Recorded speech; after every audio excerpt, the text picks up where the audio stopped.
Happy New Year po sa inyo mga kakosa. Simulan natin ang taon sa pagpapaputo ng aking buhok. Halos 10 taon ko na itong daladala sa aking buhay. Yan o. Nagalingan mo kay Sani. Ano natin direct ng papadudot. Jan Prats. O, Jan Prats ha? Jan Prats o Jan Estrada? Jan Prats. Ayun o. Mga kakosa, sisimulan na ang pagputol ng aking buhok. Alam nyo ba kung ano ang aking nararamdaman dyan? Ay naghahalo ng lungkot at saya.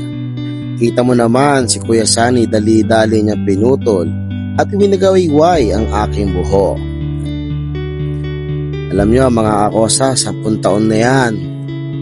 Halos araw-araw ko kasama ang mahaba akong buhok.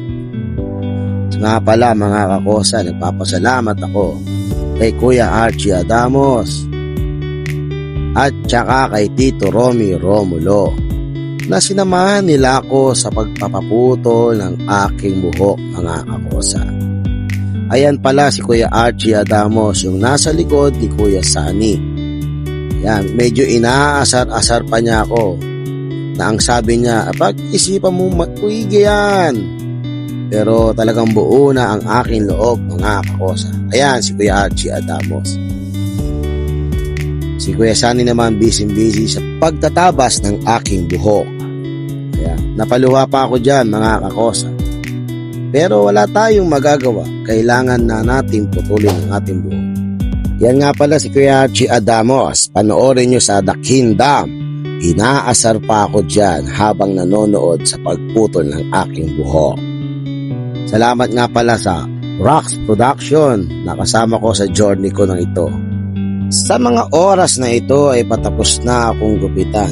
Pinapagpagan na ako ni Kuya Sani.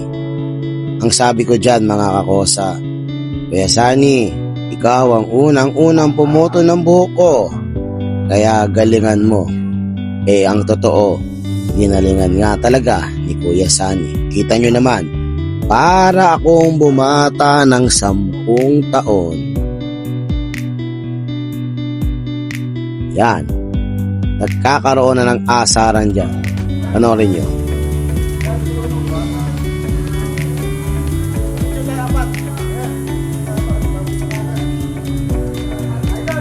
Muli mga kakosa, Happy New Year sa inyong lahat.